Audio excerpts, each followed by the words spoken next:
ESG를 논의하는 이렇게 좋은 자리에 초청해 주신 우리 부회장님, 그다음에 우리 포럼 회원 여러분들께 감사의 말씀을 전합니다. 저는 ESG 를 자체를 보고 있는 사람은 아니고요. 한국 경제와 관련된 매크로, 산업, 금융시장 이쪽을 보고 있기 때문에 그런 관점에서 요새 변화되고 있는 상황이 ESG에 미치는 임플리케이션이 무엇인가 하는, 그리고 정책적인 시사점 또는 우리 CEO들의 입장이라면 경영 전략적인 관점이 무엇인가 하는 관점에서 말씀을 드리도록 하겠습니다. 제가 딱 오늘 이 자리에 대해서 의뢰를 받고 딱 생각을 해본 건데, 지금 좀 큰 얘기에서부터 작은 얘기인데, 제가 오늘 하려고 하는 얘기는 맨 아래에 있는 겁니다. 이 ESG가 따로 독립적으로 뭐 기업이나 정부 입장에서 노는 것이 아니라 정부의 전반적인 흐름 속에서 있기 때문에 한국 경제라고 하는 것이 어떤 특성을 갖고 있고 지금 글로벌리 어떤 변화가 있는데 이것에 지금 논의되고 있는 ESG가 어떻게 연결되느냐, 요거를 제가 오늘 말씀드리려고 하는 거고, 일반적인 경우에는 제가 경제 성장 관련 얘기를 많이 드리는데 요번에 러시아의 우크라이나 침공 이후에 경제 안보 경제라는 것이 부각이 되고, 이게 또 정부 안에 안보실 안에도 경제안보 비서관이라는 자리도 독립적으로 지금 신설이 됐습니다. 그래서 요 차원에서 ESG가 어떤 의미가 있느냐 하는 말씀을 드리겠습니다. 제가 이 지금의 세상을 보는 시각인데요. 이게 임플리케이션이 있어서 말씀드리면 지금의 시대를 저는 분리의 시대라고 보고 또는 새로운 중세의 부활이라고도 봅니다. 그러면 그 이전에 평화롭고 모든 자본과 인력과 이런 것의 자유로운 흐름이 있었던 유니파이된 시대에 있어서의 ESG와 그렇지 않은 분리 시대는 어떤 의미가 있을까 하는 것이 제가 조금 말씀드리려고 하는 포인트인데요. 그래서 뭐 안보의 이슈도 있고, 이런 분리 시대가 가져오는 전형적인 경제 현상이 인플레이션이거든요.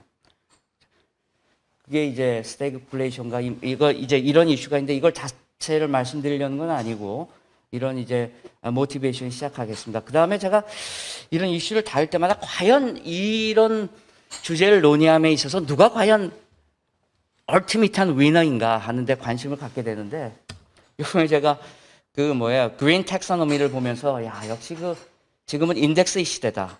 이 클래시피케이션이 세상을 지배한다는 관점에서 누가 ESG를 주도하는가 이런 말씀을 드렸습니다. 제가 이거 오늘 시간이 짧기 때문에 요거는 이제 그런 모티베이션을 갖고 한국적인 상황 하에서 ESG가 어떤 의미를 갖느냐, 제가 생각하는 주요 산업과 관련해서 말씀을 드리겠습니다. 자, 어떠한 이슈, ESG가 됐던 뭐 GSG가 됐던 멍멍이가 됐던 뭐 양홍이가 됐던 어쨌든 한국 경제의 특성이 뭐냐 하는 것은 굉장히 중요한 출발점입니다. 결론부터 말씀드리면 한국은 지난 5년 동안의 경제 성장률을 보면 60%를 수출에 의존하고 있어요. 수출이라는 걸 우리가 조금 분리해서 얘기하면 우리가 경상수지라는 걸로 볼 수 있고, 정확히 경상수지는 무역수지와 소득수지로 나눠줍니다. 그러니까 무역수지라는 거는 그 안에 상품수지와 서비스 수지가 있고, 그 다음에 우리가 주식이나 채권 또는 커런시 투자해서 얻는 그 소득수지가 있죠. 근데 이게 전 세계적으로 봤을 때 몇십 년 동안 경상수지 흑자를 유지하는 나라가 있으니 두 나라가 일본과 한국입니다. 그 일본은 이제 그 엔화 자체가 키 커런시이기 때문에 금융위기라는 개념이 없어요. 그러니까 걔네는 81년 이후 40년 동안 경상수지 흑자를 유지해왔고, 우리나라는 97년 외환위기 이후 한 25년 동안 우리가 경상수지 흑자를 유지하고 있습니다. 그러니까 seemingly 굉장히 비슷한데 보시면 굉장히 차이가 있는 게 구성 요소가 굉장히 달라요. 일본을 보시면, 한국을 보면 경상수지의 95% 이상이 우리 무역수지, 특히 상품수지에 의존하고 있습니다. 그렇죠? 우리가 얘기하는 앞으로 제가 말씀드릴 그 상품수지. 근데 일본은 보면은 이렇게 무역수지는 종종 마이너스예요. 근데 소득수지가 굉장히 많아요. 와타나베 부인이라고 들어보셨죠? 돈이 전 세계 가장 많은 외화 자산을 갖고 있는 나라이기 때문에 해외 투자를 해서 돈을 많이 벌어들이는 거예요. 제가 여기서 포인트는 뭐냐면, 한국이라고 하는 건 성장을 하는데 지금 무역수지에 대해서 조금 산자부 우리 과장님도 나와 계시니까 아시겠습니다만 조금 어려움이 있거든요. 저희가 이게 뭐 수출에 문제가 있는 것보다 수입 때문에 그런데, 작년 12월, 1월 마이너스였고 1월, 2월 플러스였는데 3, 4월, 5월 지금 계속 4월, 5월 마이너스가 나고 있죠. 근데 이걸 기업으로 말하면 영업이익인데 저는 한국 경제를 볼 때 뭐 외환위기다, 환율이다 이런 것보다 가장 중요한 게 경상수지 흑자라고 보고 있습니다. 그러니까 기업으로 말하면 영업이익을 얻을 수 있다는 거죠. 근데 제 요 포인트는 뭐냐면 요 경상수지를 구성하는 상품수지, 무역수지, 소득수지 중에서 가장 ESG와 민감한, 특히 이와 민감한 통상 이슈와 관련된 것이 아무래도 상품수지가 되겠죠. 그래서 거기에 의존도가 높다는 것은 그만큼 거기에 vulnerable하고 sensitive하다는 겁니다. 그러니까 잘 활용하면 positive한 이펙트도 있겠지만 그렇지 않으면 마이너스적인 효과가 있겠죠. 그래서 이런 지금 상황에서 우리가 ESG가 만약에 통상의 환경 이슈가 자꾸 ESG가 통상 이슈가 되면 굉장히 한국 입장에서는 좀 뭐라 그럴까 제약적인 요인으로 다가올 가능성이 크다 하는 것이 포인트가 되겠습니다. 자, 그러면 제가 두 가지를 말씀드릴 텐데 하나는 우리가 수출 의존도가 넘은 그 경제 성장 모델을 갖고 있는데 뭐가 그렇다면 우리 수출을 유도를 하냐? 뭐 여러분 아시다시피 제가 21년, 20년, 19년 3개년 차를 적어놨는데 수출하면 탑 15입니다. 뭐 다 아시는 바와 같이 첫 번째 세미컨덕터, 그 다음에 페트로케미컬, 그 다음에 제너럴 머시너리, 오토모빌 뭐 이렇게 쭉 나가고 있어요. 결국 조금 구체적으로 말씀드리면 실질 저기서 제가 저걸 하는 줄 몰랐네. 구체적으로 말씀드리면 이런 하나하나의 ESG 문제가 어떻게 연결되느냐 하는 것이 문제가 되겠고요. 그런 걸 한번 살펴보도록 하겠습니다. 그래서 이 문제를 하나하나 보는 거는 여기는 ESG 전문가들이 다 하실 텐데 오늘 시간 관계상 이거는 살짝 넘어가고 뒤쪽에 이제 경제 안보와 관련된 그와 관련된 ESG 이슈를 제가 조금 자세히 말씀드리도록 하겠습니다. 그래서 이거는 이제 첫 번째가 이제 반도체이기 때문에 반도체부터 말씀을 드려야 되겠는데 그건 나중에 제가 원자력을 얘기할 때 다시 자세히 말씀드리고요. 워낙 잘 알기 때문에 제가 이 ESG도 인덱스가 중요하다는 거를 말씀드리기 위해서 이 삼성전자 이 글로벌 반도체 지수에 왜 포함되어 있지 않느냐 요거를 한번 집어넣어 놔봤습니다. 출발점으로요. 자 보면 우리 여기 보시면 17년을 기준으로 해서 우리나라 코스피 뭐 전 세계적으로 요새 주식시장이 안 좋은데 그 다음에 파란 게 삼성전자인데 필라델피아 거래소의 그 반도체 지수는 저 위쪽에 있거든요. 아마 요 안에 들어가 있으면 삼성전자가 지금보다 2배, 3배는 주가가 될 것 같은데 거기 포함되어 있지 않아요. 그 이유는 왼쪽에 보십시오. 삼성전자가 세미컨덕터가 차지하는 게 지금 한 3분의 1밖에 안 됩니다. 그러니까 필라델피아 거래소의 인덱스를 설정하는 클래시피케이션 우리 ESG는 텍사노미라는 말을 많이 쓰는데 거기서는 여기가 반도체 회사가 아니에요. 그러니까 결론적으로 얘기하면 저걸 뜯어내가지고 독립적인 회사로 만들고 상장하면 굉장히 올라갈 텐데 그거는 또 여러 가지 가버넌스 문제가 있으니까 뭐 현실적으로 여러 가지 한계가 있겠죠. 그러니까 제가 요거는 전자 얘기도 얘기하고 야 이게 ESG 인덱스에 포함되느냐 안 되느냐 이게 기업의 입장에서는 굉장히 중요한 이슈다. 그걸 말씀드리기 위해서 포함을 시켰습니다. 자, 그 다음에 우리가 두 번째 우리가 수출 많이 하는 게 전자 말고 페트로케미칼인데 제가 ESG 딜레마라고 했는데 우리가 보통 경제학에서 너무나 선제적으로 투자를 많이 한다 그래서 preemptive overinvest란 말을 많이 쓰는데 이거는 preemptive underinvestment죠. 지금 앞에 인사말 할 때 뭐 회장님 뭐 이렇게 말씀하셨지만 너무 ESG 하다 보니까 이쪽에 투자가 줄어들고 제가 보여드리는 포인트는 지금 전 세계적으로 주가가 안 좋지만 에너지 섹터는 굉장히 좋거든요. 특히 미국의 섹터가 좋습니다. 그러니까 에너지 섹터가 좋다는 건 여러분 알고 계실 거고 한 걸음 더 나아가면 미국의 석유 회사들이나 에너지 회사들이 좋은데 이건 뭐냐면 그들의 ESG를 다루는 비즈니스 모델의 차이에 근거합니다. 첫 번째 말하면 이 유럽 회사들은 완전히 탈탄소 그 C와 H를 대체하는데 올인하는 상태고요. 쉘이나 BP나 토탈 같은데 이 극단적으로 이제 아람코 같은 경우에는 이걸 좀 시간을 끌면서 자기를 좀 확대하려는 상황이고 그 중간에서 굉장히 절묘한 균형 전략을 찾는 게 미국 석유사들인데 미국 석유사들은 이런 것을 완전히 대체하는 것이 아니라 발생되는 오염 물질을 캡처하고 포집하고 흡수하고 그다음에 그거를 저장하고 중립화시키는 기술에 투자를 많이 하고 있어요. 물론 대체하는 기술에 전혀 안 하는 건, 풍력 태양광 안 하는 건 아니지만. 그렇죠? 그러다 보니까 지금과 같은 상황에서 여기 보시죠. 제가 여기 적어놨는데 주가를 보면 유럽 경쟁사보다 미국의 그 에너지 회사들이 주가가 한 70% 정도 높아요. 지금 굉장히 돈을 많이 벌고 있는데 그런 것에 뭐라 그럴까요?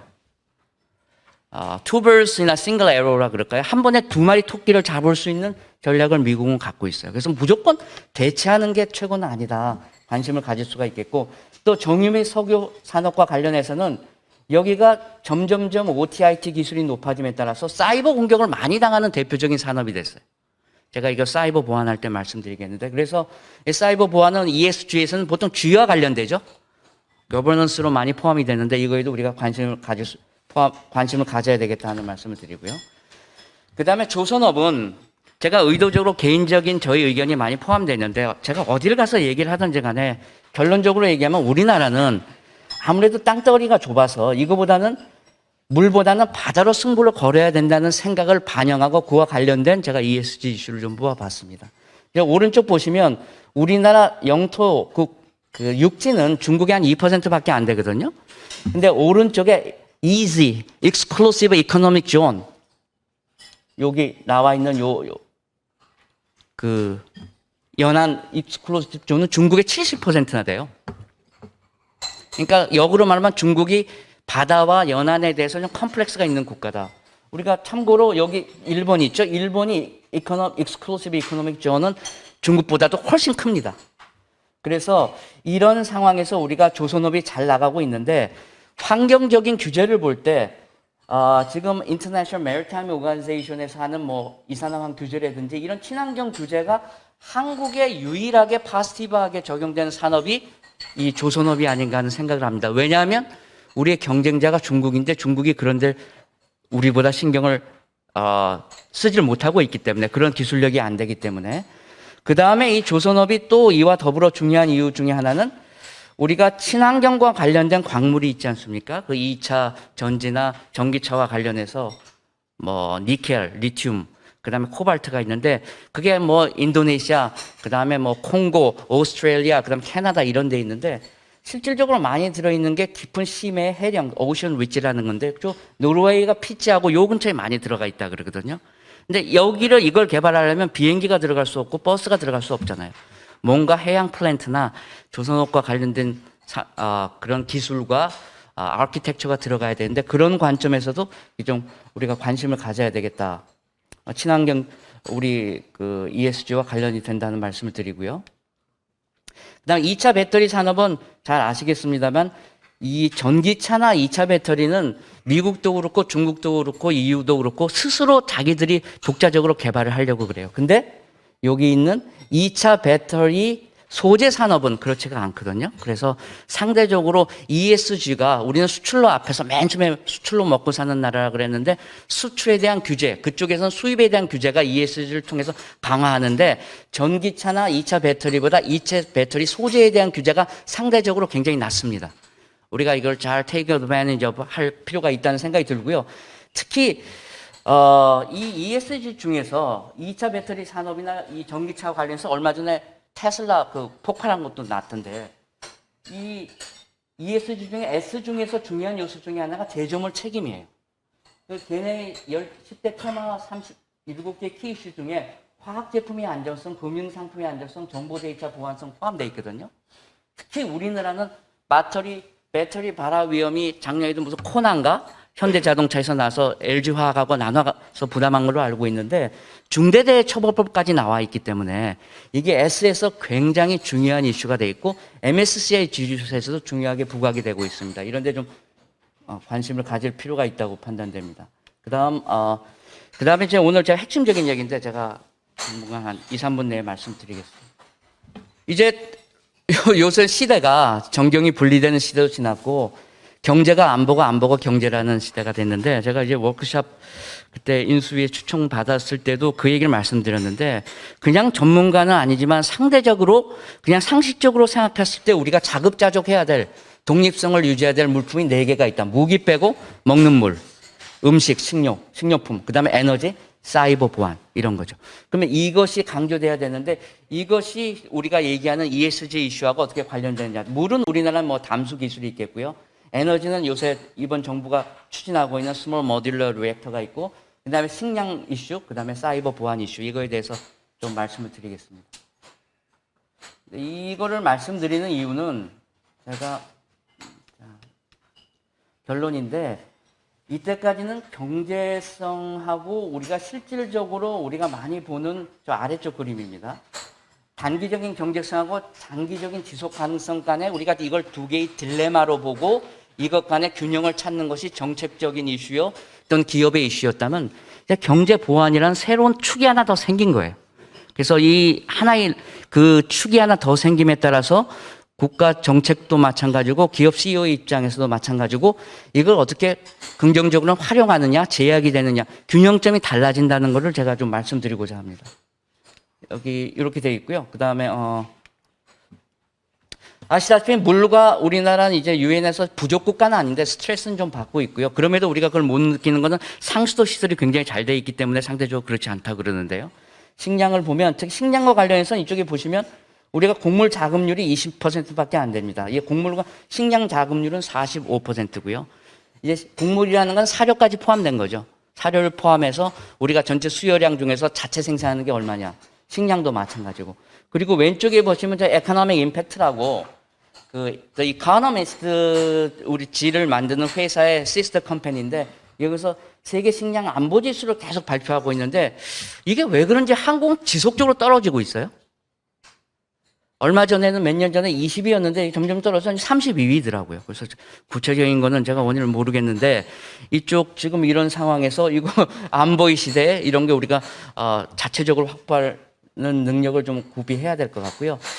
그래서 이제 인도 패시픽 이코노믹 프레임워크나 이런 거 할 때 반도체, 뭐 석유화학, 모듈러, 원자 발전소도 좋지만 우리나라가 부족한 이런 식량의 자급도 그런 프레임워크 안에 포함돼서 논의되면 좋을 것 같다는 생각을 합니다. 그 다음에 이번 정부가 강조하는 게 원자력 산업인데 이걸 보면서 두 가지가 생각이 드는 게 첫째, 이게 뭐 폐기물 많다고 굉장히 좀 부정적으로 보다가 이번에 그린 텍사노미에 들어가서 다시 뭐 친환경적으로 됐는데 제가 듣기로 이거가 또 좀 문제가 있다 이런 논의가 또 있는 것 같더라고요. 제가 그쪽은 follow-up을 요새 여긴 전문가들이 하시면 될 것 같고 이 논의를 하면서 제가 포인트는 원자력 발전 기술은 반드시 폐기물 처리 기술하고 같이 가야 됩니다. 그러니까 우리가 위험 있는 투자를 하려면 반드시 구조조정 인프라, 뭐 프라이빗 에퀴티 펀드도 있고 대외 에퀴티 스왑도 있고 뱅크럽시 로도 있어야 과감한 투자를 하고 또 밑에 앰뷸런스가 있어야 밑에 서커스단에서 과감하게 우리가 이거 장대 없이 줄타기를 하는 것처럼 이걸 갖춰놓고 같이 가야 되거든요. 그리고 요거를 폐기물 처리 기술이 있다는 것은 굉장히 정치적인 부담을 줄여들 수가 있어요. 그래서 우리나라 보면 뉴스케일에는 뭐 삼성물산, 두산이 하고 있고 테라파워 이거 빌 게이츠가 만든 거는 SK가 투자하고 있고 그다음에 엑스에너지 있는데 특히 관심을 갖고 있는 게 시볼가라는 덴마크 회사인데 이거는 스몰 모듈러 리액터를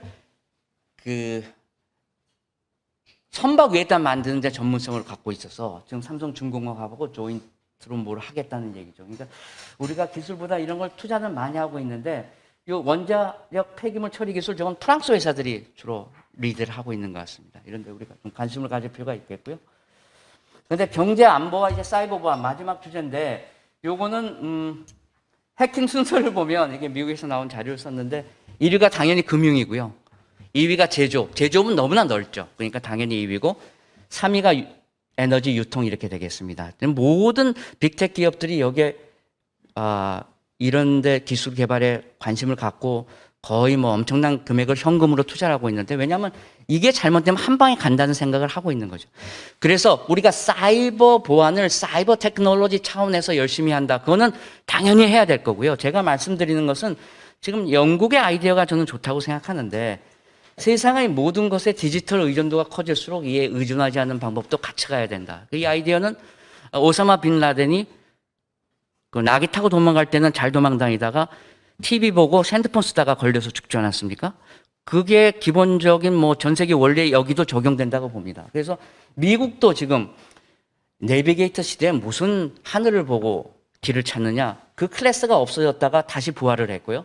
특히 우리는 여러분 예비군 하셨죠? 총 쏘는 예비군이 아니라 모든 인프라든지 전기라든지 발전소라든지 기간 산업에 대해서 민간 시빌리언 리저브 제도, 민간 예비 제도를 운영하고 있어요, 영국이.